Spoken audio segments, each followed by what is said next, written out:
Hola a todos, muy buenos días, bienvenidos a serenitymarkets.com desde España. Pocos días me quedan, pero aún me quedan. Y qué calorcito que hace por aquí, no estoy acostumbrado yo ya a esto. Bueno, hoy quería hablarles en este pequeño vídeo de reflexión de los domingos sobre la inflación. Yo veo al gobierno de Estados Unidos muy lanzado con ese tipo de axiomas que lanza, que bueno, está más basado en la fe que en los números económicos. En el tema de los aranceles, creo que no es ningún secreto que yo no estoy de acuerdo con los aranceles, yo creo que eso no es ninguna solución, pero se está utilizando como una especie de bálsamo de Ferrabras que todo lo cura, ¿no? Entra mucho dinero, todo maravilloso, pero el problema de los aranceles es la inflación. Se quiera tapar o no se quiera tapar. Y la inflación, y sobre eso quería reflexionar hoy, es el enemigo público número uno de nuestro dinero, el enemigo público número uno de las inversiones. Fíjense, por ejemplo, si tomamos este gráfico que ven aquí, es el poder adquisitivo que tiene un consumidor en dólares, en sus dólares, en esa moneda flat que no vale absolutamente un pimiento, de eso nadie habla. Basada en deudas, unas deudas inasumibles, salvo que aparezca una civilización alienígena que venga aquí o que volvamos al planeta de los simios o algo así. Ayer por la noche vi con mi familia la última de la saga del planeta de los simios.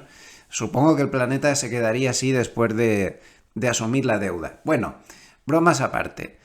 La inflación lo destruye todo. El poder adquisitivo de un consumidor norteamericano con sus dólares desde junio de 1995 ha bajado un 53%.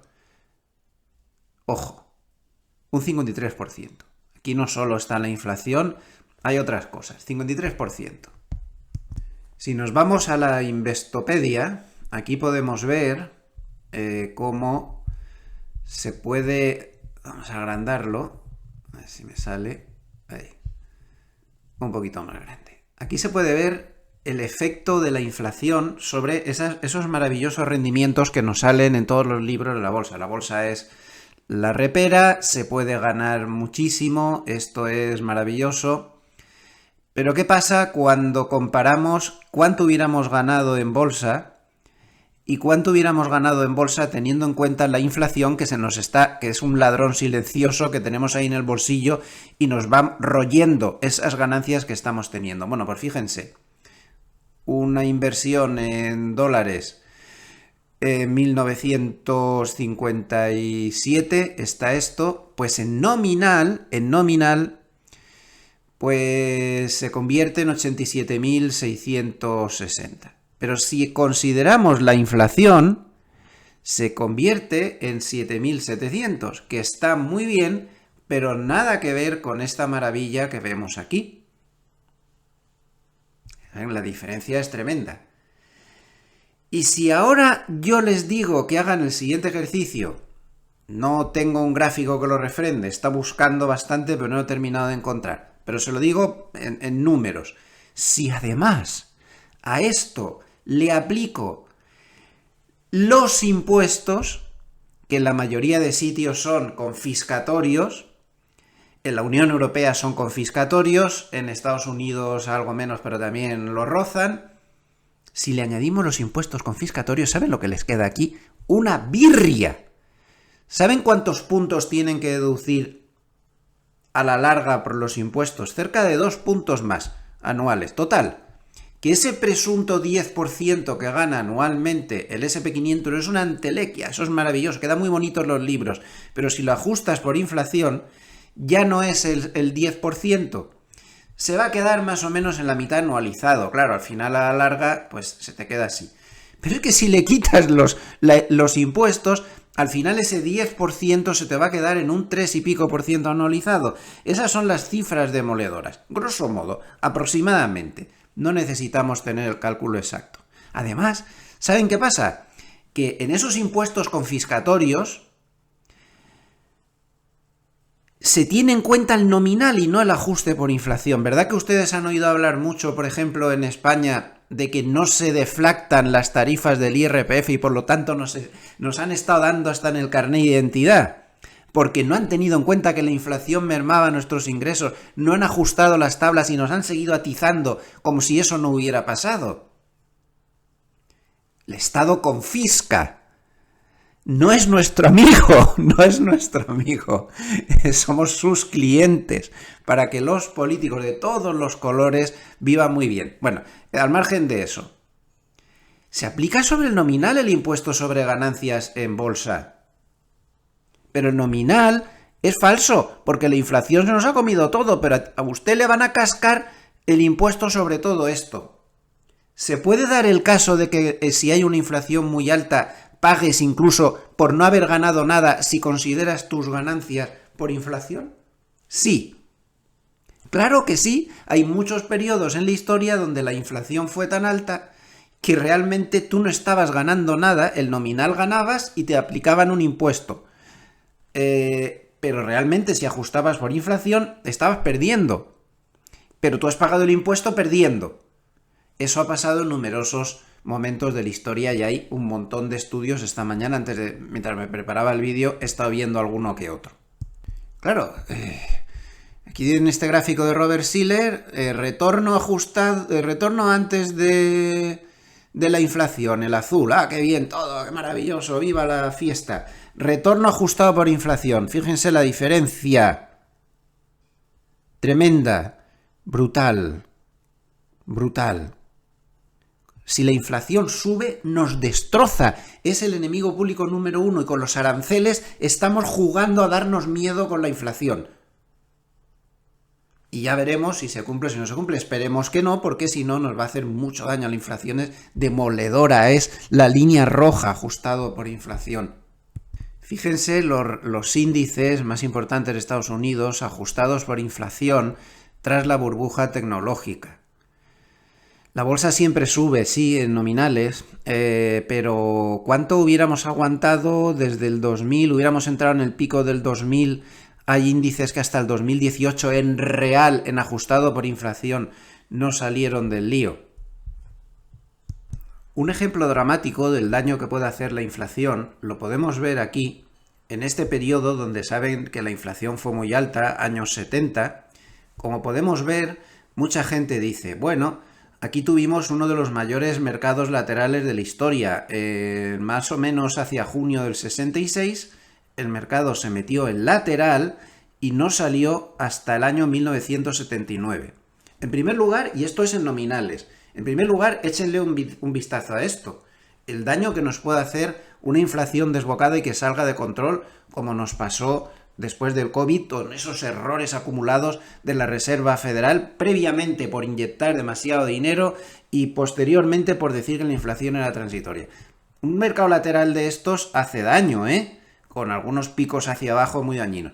Pero bueno, lo vemos así y decimos, en fin, aguantando, fue un mercado lateral, pero realmente no fue un mercado lateral, porque si lo ajustamos por inflación, fue un mercado devastador que se llevó una generación por delante. Muy bueno este artículo de la web Discovery Alert, en el cual se ve, fíjense que se llama La caída del mercado de valores de la década de 1970, un destructor de riqueza de 16 años, ¿no? Habla de que, bueno, de que fue un lateral tremendo. Dice que las acciones se movieron hacia los lados o hacia abajo, destruyendo la riqueza a través de una combinación de caídas nominales y tal. Vale, las caídas nominales estuvieron muy bien. Al final el lateral, nominalmente. Pero miren lo que pasó cuando lo ajustamos por inflación. El rendimiento nominal de las acciones, miren aquí donde está subrayado en azul, durante este periodo solo cuenta la mitad de la historia. Cuando se ajusta por inflación el Dow Jones, el mercado perdió aproximadamente el 73% de su valor real entre 1966 y 1982. Esto está calculado por Robert Shiller, que es muy fiable. O sea, esto no fue un lateral. Realmente lo que pasó fue esto. Esto es lo que pasó realmente, que se me sale de que me va a venir el vecino. Esto es lo que pasó realmente. Porque en medio de todo esto, mientras el nominal parecía real, y ustedes o nosotros o los que estamos por allí, yo era pequeño entonces, tenía 10 años, pero nuestros ancestros pagaban impuestos por todos estos tramos porque nominalmente subía. Hasta se tocó máximos y todo, aquí en medio de este pico. Fíjense qué engañoso es esto. Y realmente lo que estábamos era acumulando un periodo devastador que se nos llevó prácticamente todo el dinero. Lo que parece, vean este párrafo, un mercado plano en los gráficos nominales fue en realidad una destrucción masiva de riqueza en términos reales. Los inversores que observaban los estados de cuenta de su cartera podrían haber sido engañados al pensar que estaban flotando en el agua, laterales, cuando en realidad se estaban ahogando. Y claro, dice, el engaño lateral, dice, a diferencia de las grandes caídas del 29 o del 2008, en esta década, como se estaba en lateral, se presentó un patrón engañoso que impidió una toma de decisiones clara, porque tú veías el mercado lateral, pero en realidad la inflación te estaba destrozando literalmente. Al final de toda la película, 1970-1980, se supone que el SP500 subió un 47% en nominal, pero por la alta inflación, al final lo que pasó fue que bajó un 30% si ajustamos por inflación. En cambio, el oro tuvo un 1200% real y la plata un 1000% real, el petróleo un más 500 real, el uranio un más 320% real.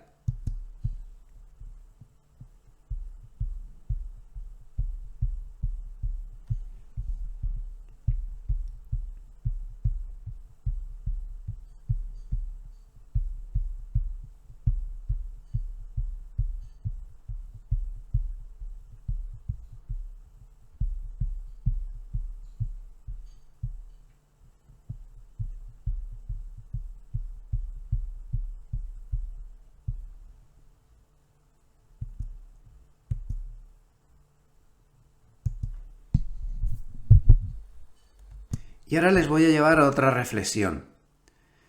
¿Saben ustedes quién estaba de presidente? Esto es el ChatGPT, que le he pedido ayuda para poder ilustrar lo que les voy a decir ahora. ¿Saben quién estaba de presidente en ese momento?